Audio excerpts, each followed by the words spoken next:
I thought it was somewhere deep down in your pocket. Minutes. First of all, Arne, can we check on Trent Alexander-Arnold and Joe Gomez and their respective injuries? Trent has done parts of training sessions with us. Session yesterday. So let's see how he is today. He will train hopefully with us again, and then we have to decide if we take him to the game, yes or no. And Joe is it's his same leg again where he had the injury last time. We are still assessing that, but he will definitely not be available tomorrow. In fact, it's the same. How much of a concern is that? That's mostly a concern. Obviously, we weren't necessarily talking up the chance of a quadruple, but the chance of winning all 4 trophies has now gone. What impact does that have, if any impact at all? It should have impact, because if you're working at a club like this, you should compete for every trophy. We've said this from the start. And then to go out in the second occasion, so we beat Everton Stanley. But to lose against Plymouth is of course not acceptable. And as a team, and I think our fans as well are disappointed by that result. And now we have to show a different side of us tomorrow, because it wasn't only the result, the performance was far from what Liverpool standards are as well. Both Liverpool and Everton are tied on 41 Merseyside derby victories at Goodison Park. With that in mind as well, what consideration do you also have to give to it being the last ever Merseyside derby at Goodison Park? Sorry? I just wonder what consideration you have to give to it being the last ever Merseyside derby at Goodison Park as well, because there'll be a lot of emotion, certainly from an Evertonian perspective, behind that, and maybe that can impact the atmosphere on the night as well.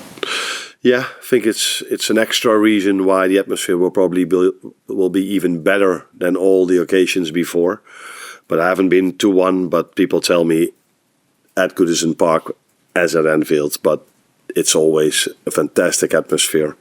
Home supporters are there to support their team, and the away fans are mostly loud as well. So it's probably going to be a fantastic atmosphere, and that's always that's never easy to play against, because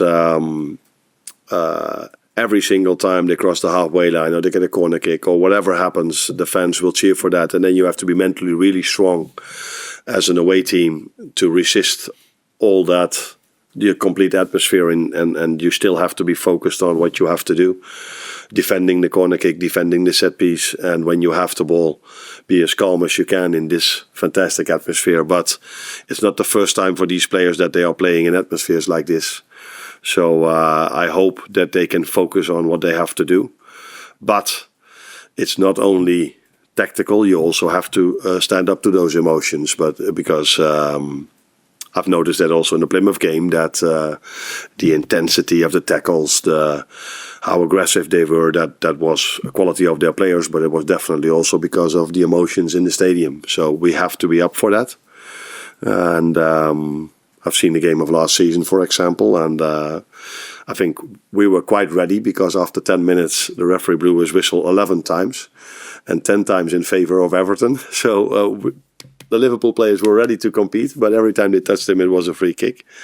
So I assume our players are ready for another battle tomorrow, for the simple reason that they've been ready for the whole season, and many of them are experienced for this tie. Because of that atmosphere, how important is keeping a cool head in a situation like this for the players?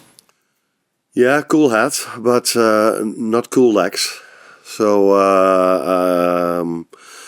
every time you play against a team that wants to fight with you, and that's almost every time we play against any opponent, but maybe this one even more, you have to be ready for that. So you have to run just as much, you have to be just as intense in tackles. Not going across the line, but be cool enough to play a good and firm tackle. And that's where it starts with. And then 9 out of 10 times, after 10, 15, 20 minutes, a game settles down a bit, and then you can start to think even more about playing football. But like I said, last season in the first 10 minutes, they were 10 free kicks in favour of Everton, and I think you know what they did with these free kicks. They brought them in every single time. And it led in the end, I think, after 10-15 minutes to their 1-0.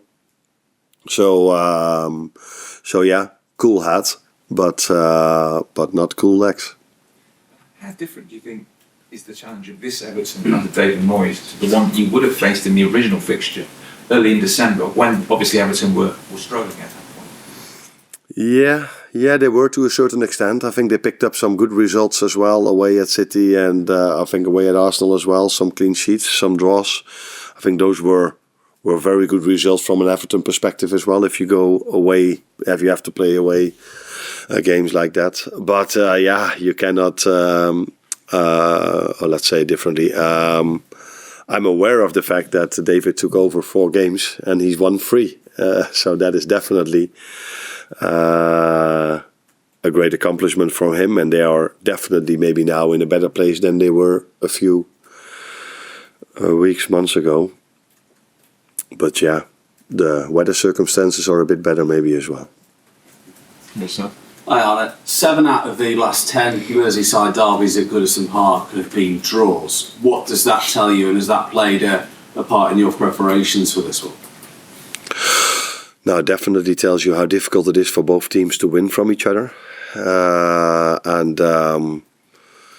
So when David Moyes came there in 2002, he took a team that was fighting against relegation, and he made it a club that was in the end playing top 4. So he done incredibly well, but the last few seasons, Everton were more playing, were not competing top 4 anymore. So a team like that, normally Liverpool would get more points or more wins against teams that are around Everton than the ones they did over here. So it tells you how difficult the away leg for Liverpool is if they play Everton away. And yeah, that we all know, because as long as I'm in football, I know that derbies are always more difficult than facing the same team that's somewhere around that position in the table, but then it isn't a derby. That's clear, because fans bring the best out of players. I've experienced this a few times already here at Anfield. I've experienced this many times at my former club. And I hope I'm not going to experience that tomorrow, but I think the fans will bring the best out of the Everton players tomorrow again.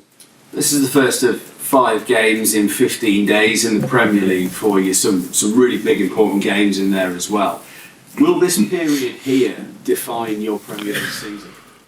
No, because this period, 5 games in 15 days, is what we've done for 7 months now. So every phase of the season is crucial if you play Premier League. This is the hardest league to win, because there are so many teams that can win this league, and there are so many teams that are able to win 10-15 games in a row. So you cannot slow down, or you cannot have a few games that you are not on top of your game, because then all of a sudden another team catches you up. That's what the Premier League is. That's why it's such an exciting league and such a beautiful league to work in, and for the fans, that's why the whole world is looking at us. For that reason, in my opinion, Arsenal last season, after they went to Qatar, I think they won the first 8 games and only lost 2 of the last 15 or 17. But still, City were able to win the league because they probably win every single game. I don't know exactly, but so yeah, that's the league we are in. So the upcoming 5 are important, but after that, the 9 afterwards are important. But the first, how many games did we play? 23, something like this, 24, has been just as important. Carl? Obviously no one wants to get knocked out of a cup competition, but would the one positive be that it frees up a bit of space and you'll be able to manage the workload for those 2 competitions and 1 final? You've got that? There was a wise man that once said to me, nothing good comes from losing a football game, and I completely agree. So we would definitely have preferred to play 6 games in 18 days, or 7 in 21, or 8 in 24, because that's the schedule we are in. Now, with us losing this game, there's one moment where we have a normal week. But that's definitely not what we wanted when we went to Plymouth. We were, how should I say this? It it was difficult because the plan was, of course, to play with Joe for 60 minutes or longer. The plan was to start Curtis, but he came out Sunday saying that he didn't feel well enough to play. So then all of a sudden we missed 2 important players. I think people know Darwin's situation, that he became a dad 1 or 2 days before the game. So and that happened in Spain. So he came in a bit later. So there were some circumstances that weren't perfect when it comes to the idea was to play with an even stronger team than we did now. But still this team should have been able to win that game. And the fact that we didn't, and we didn't against PSV as well, also tells us that these players definitely need these games to get the best out of them. Because it's so difficult to get the best out of them if they hardly play any games.